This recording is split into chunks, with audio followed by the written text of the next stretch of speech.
BA part third year Hindi साहित्य के विद्यार्थियों का मैं गवर्नमेंट कॉलेज कोलायत की तरफ से doctor Surendra Gupta, associate professor Hindi विभाग, इस ऑनलाइन वीडियो कक्षा में आपका स्वागत करता हूं। और आइए आपके फर्स्ट पेपर के अंतर्गत आधुनिक काव्य संग्रह जो पुस्तक है उसमें जो कवि है भवानी प्रसाद मिश्र, उनकी दो कविता आपके पाठ्यक्रम के अंतर्गत हैं, बुनी हुई रस्सी और सतपुड़ा के जंगल। तो इन दोनों कविताओं की व्याख्या हम लोग करेंगे, लेकिन इससे पहले जो भवानी प्रसाद मिश्र कवि हैं उनकी जीवन परिचय, उनका कृतित्व और उनका काव्यगत जो वैचारिक जो आधार है उस पर थोड़ा सा प्रकाश डालेंगे, जिससे कि कवि की जो इनका जो व्यक्तित्व है, इनका जो कृतित्व है, उसके बारे में आपको संक्षेप में परिचय मिल जाए। इससे क्या होगा कि कविता पढ़ने में थोड़ी सी आसानी रहती है। तो आइए अब हम भवानी प्रसाद मिश्र के जीवन एवं साहित्य के परिचय के संदर्भ में थोड़ा सा चर्चा करते हैं। देखिए कि हिंदी कविता के आधुनिक हिंदी कविता के ये समर्थ कवि माने जाते हैं। एक तरह से प्रयोगवाद और नई कविता से ये संबद्ध रहे हैं और इन्होंने व्यक्ति, जीवन, समाज और विश्व को एक नवीन दृष्टि और विस्तृत आयामों में देखा है। अगर माना जाए तो इनके गीतों ने आधुनिक हिंदी कविता को एक सचमुच में नई दिशा प्रदान की है। इनका जन्म 1914 ईस्वी में होशंगाबाद जिले मध्य प्रदेश में जो है उसमें टिगरिया नामक गांव में हुआ था। इनके पिता पंडित सीताराम मिश्र शिक्षा विभाग में अधिकारी थे और साहित्यिक रुचि के व्यक्ति थे। हिंदी, संस्कृत, अंग्रेजी तीनों भाषाओं पर मिश्र जी का एक अच्छा अधिकार था। चूँकि इनके पिता से इनको साहित्यिक अभिरुचि और माँ गोमती देवी से संवेदनशील दृष्टि मिली। हाई स्कूल की परीक्षा इन्होंने होशंगाबाद से और बीए की परीक्षा 35 में जबलपुर में रहकर उत्तीर्ण की। 46 से 1950 ईस्वी तक वे महिला आश्रम बरगा में शिक्षक रहे और 52 से 55 तक हैदराबाद में कल्पना मासिक पत्रिका का संपादन किया। 56 से 58 तक आकाशवाणी के कार्यक्रमों का संचालन किया और 1958 से 72 तक गांधी प्रतिष्ठान, गांधी स्मारक निधि और सर्व सेवा संघ से जुड़े रहे तथा संपूर्ण गांधी वाङ्मय का संपादन किया। अगर बचपन की बात करें तो इनका जो बचपन है मध्य प्रदेश के प्राकृतिक अंचलों में बीता, अतः वे प्राकृतिक सौंदर्य के प्रति गहरा आकर्षण रखते हैं। उनकी कविताओं में सतपुड़ा अंचल है, जैसे आपके पाठ्यक्रम में भी है, सतपुड़ा के बारे में एक कविता है। तो सतपुड़ा अंचल है, मालवा, मध्य प्रदेश के प्राकृतिक वैभव का चित्रण है, वो सब मिलता है। वे अंत समय यानी 85 तक गांधी प्रतिष्ठान से जुड़े रहे। अगर रचनाओं की बात करें तो इनके काव्य संग्रह इस प्रकार है: गीत फरोश, चकित है दुख, अंधेरी कविताएं, गांधी पंचशती, बुनी हुई रस्सी, खुशबू के शिलालेख, व्यक्तिगत, अनाम तुम आते हो, परिवर्तन जिए, कालजयी, नीली रेखा तक, त्रिकाल संध्या, शरीर, कविता, फंसले, फूल, तूस की आग और शतधर। देखो, गीत खरोश मिश्र जी का प्रथम काव्य संकलन है। इनकी अधिकांश कविताएं प्रकृति चित्रण से संबंधित हैं। इसके अलावा सामाजिकता और राष्ट्रीय भावनाओं से युक्त कविताएं भी इन्होंने लिखी है। चकित है दुख की कविता में उनकी आस्था और जिजीविषा व्यक्त हुई है। अंधेरी कविताएं दुख और मृत्यु के प्रति अपनी ईमानदार स्वीकृति से उत्पन्न आशा और उल्लास की कविताएं हैं। गांधी पंचशती की कविताओं में मिश्र जी ने गांधी जी को अपनी मार्मिक श्रद्धांजलि अर्पित की है। और 71 में उनका जो बुनी हुई रस्सी का संकलन प्रकाशित हुआ और 72 में इसी साहित्य अकादमी ने इसी काव्य संकलन को पुरस्कृत किया। 72 में आपातकाल 1977 में लगा, जिसके दौरान उन्होंने त्रिकाल संध्या की कविताएं लिखी। अगर विशेषताओं की साहित्यिक विशेषताओं पर चर्चा करें हम लोग, इन्होंने भवानी प्रसाद जी ने अपनी काव्य दृष्टि स्वयं निर्मित की है। हालांकि बहुत से प्राचीन कवियों से प्रभावित हुए, लेकिन किसी कवि को एकमात्र आदर्श मानकर उसका अंधा अनुसरण उन्होंने नहीं किया। सोमतार सप्तक के वक्तव्य में कहा है, मुझ पर किन किन कवियों का प्रभाव पड़ा, यह भी एक प्रश्न है। किसी का नहीं। पुराने कवि मैंने कम पढ़े, तो नए जो कवि मैंने पढ़े मुझे जचे नहीं। मैंने जब लिखना शुरू किया तब श्री मैथिली शरण गुप्त और सियाराम शरण गुप्त को छोड़ दे तो छायावादी कवियों की धूम थी। निराला, प्रसाद, पंत फैशन में थे। तीनों ही बड़े कवि मुझे लकीरों में अच्छे लगते थे। किसी एक की भी पूरी कविता नहीं भाई तो उनका प्रभाव क्या पड़ा। जेल में मैंने बंगला सीखी और कविता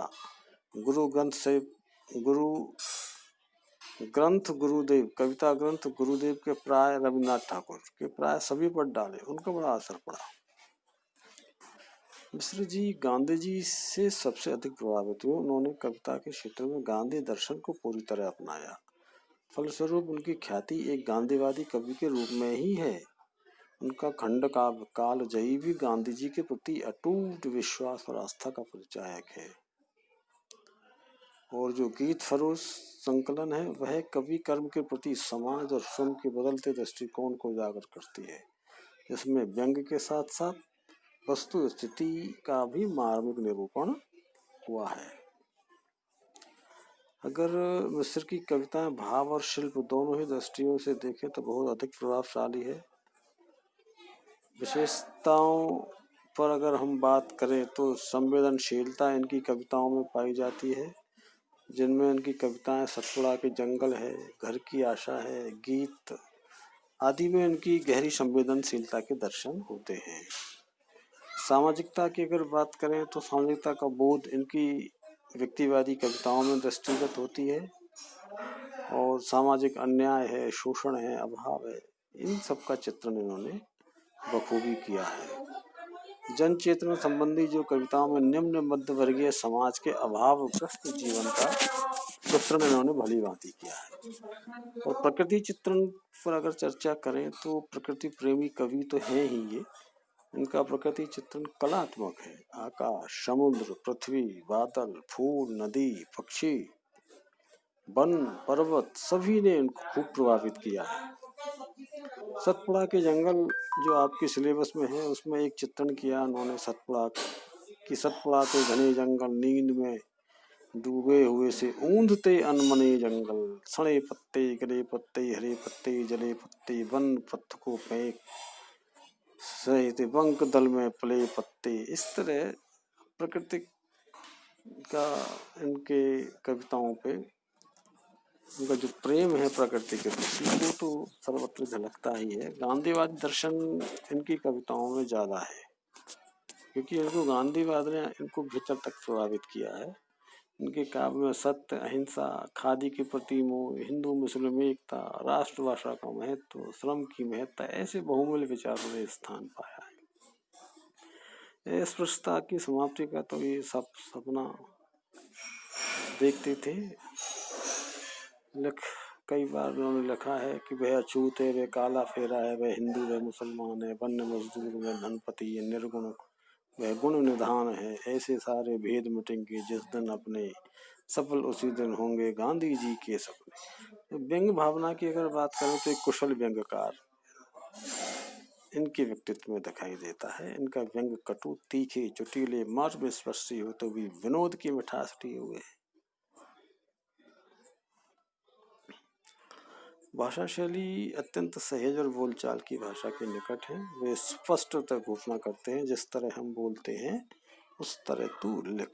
यही उनकी भाषा का मूल मंत्र। आत्मीयता से युक्त, आडंबर से मुक्त, औपचारिकता से दूर होने पर भी मिश्र जी की कविता की भाषा बनती है।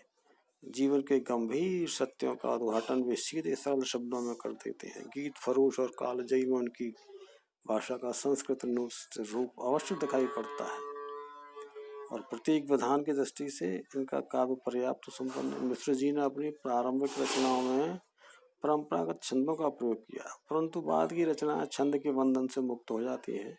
कहीं कहीं लोकगीत शैली का भी प्रयोग मिल जाता है। और बिंबों का महत्वपूर्ण स्थान है। बिंबो प्रतीक बहुत स्पष्ट और सहज है, कहीं भी जटिलता या बोझिलता नहीं मिलती। अभिव्यक्ति की सहजता है, आत्मीयता है, कलात्मकता है और उनकी काव्य शैली की विशेषता है। ये मैंने आपको अभी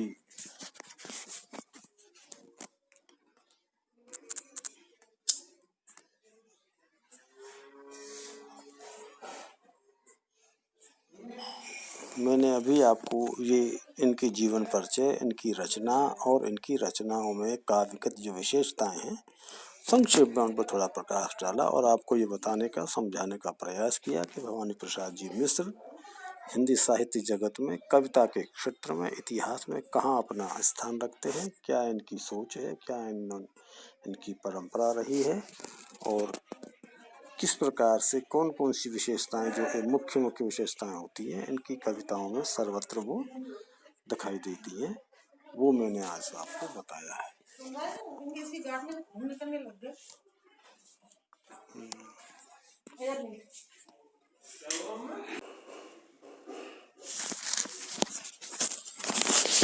इनकी कविता है आपके पाठ्यक्रम में, सतपुड़ा के घने जंगल। इस कविता के संक्षेप में थोड़ा सा मैं बता दूं आपको।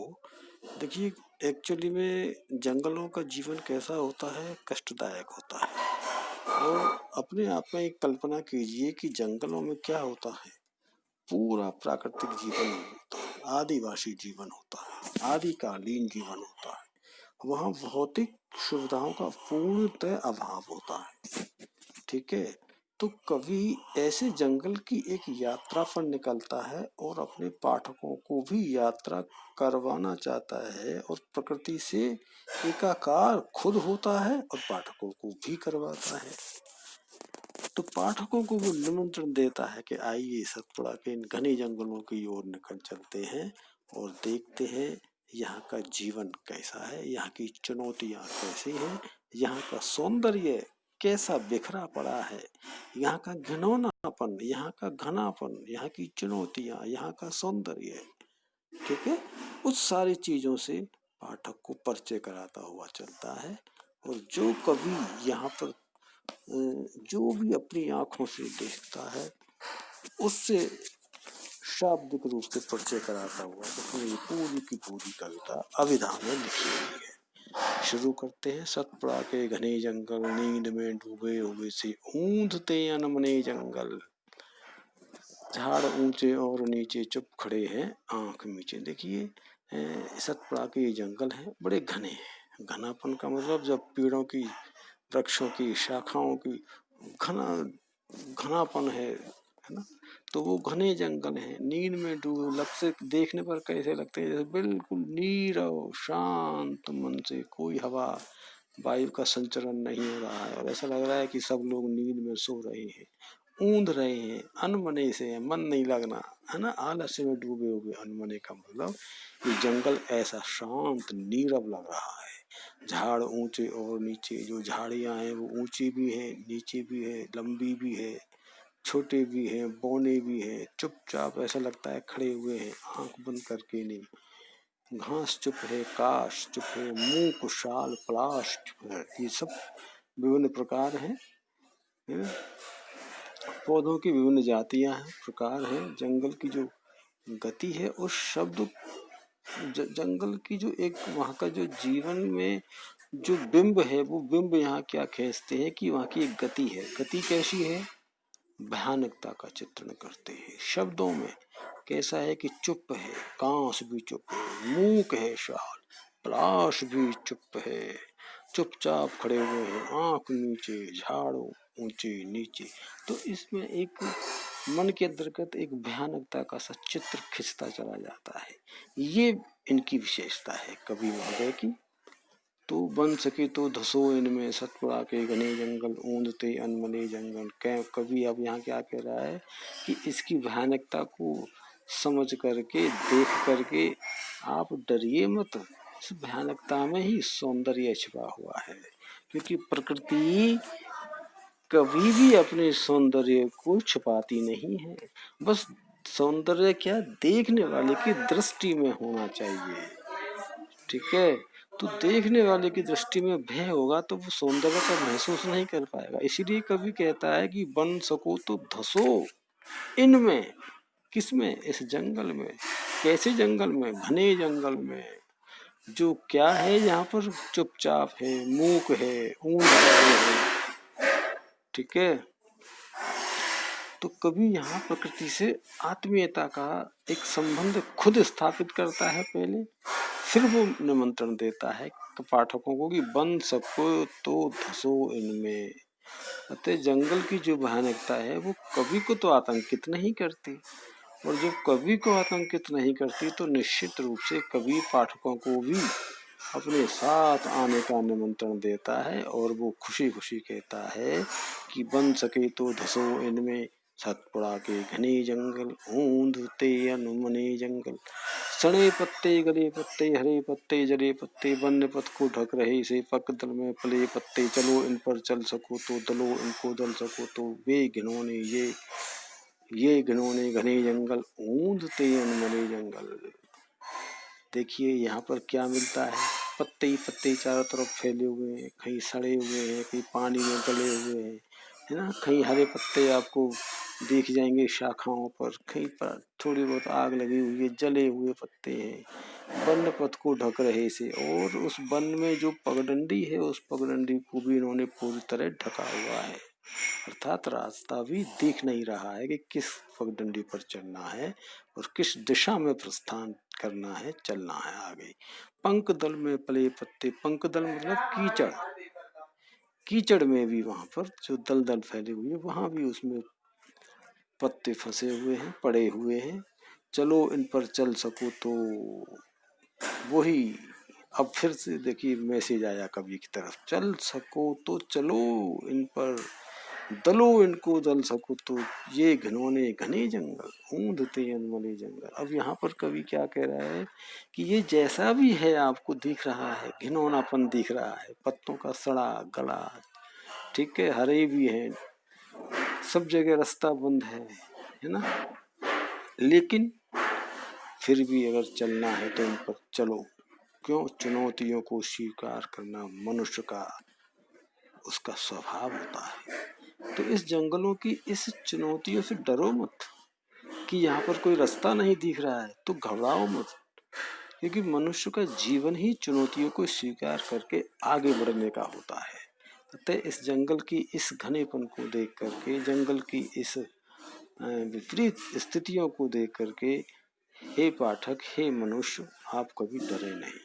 इनको अगर दलना है तो दलो, और तुमको आगे बढ़ना है चलो। ये घिनौने घने जंगल, घिनौने हैं लेकिन घने भी हैं, लेकिन फिर भी तुम इनसे डरो मत। ऊंधते अनमने जंगल, अटपटी उलझी लताएं, और यहाँ क्या है, लताएं आपस में एक दूसरे में अटपटी ढंग से उलझी हुई है, अलियों को खींच खाएं, अलियों को मतलब पैर को पकड़े अचानक, ऐसा लग रहा है चलते चलते जैसे ये अपन की चलते हुए पैर इनकी शाखाओं में उलझ जाएं और हम गिर पड़े। तो इस तरह ऐसा लगता है कि पैरों को जबरदस्ती पकड़ लिया हो अचानक शाखाओं ने, लताओं ने। प्राण को कसले कपाएं, सांप सी काली लताएं, बलाक को पाली लताएं, लताओं के बने जंगल, ऊंधते अनमने जंगल। कैसे है यहाँ पर कि यहाँ पर जो लताएं हैं, जो अटपटी है, उलझ रही हैं आपस में एक दूसरे को, ऐसे लग रहा है जैसे कि ये किसी के प्राण को कस ले, और पैरों को पकड़ने के लिए अचानक किसी के पैरों को जकड़ लिया हो। सांप जैसे रंग की है, काली लताएं हैं, भयंकर लग रही हैं। बला की पाली लताएं, बला की मतलब एक तरह से ऐसा लगता है कि व्यक्ति की हिम्मत ही टूट जाती है इनको देखते ही, भयभीत होने लगता है। लताओं के बने जंगल, और ये लताओं से ही इस जंगल की खूबसूरती बनी हुई है, लेकिन खूबसूरती को देखने के लिए आंखों में सौंदर्य होना बहुत जरूरी है। ठीक है ना, इस तरह ऊंधते अनमने जंगल।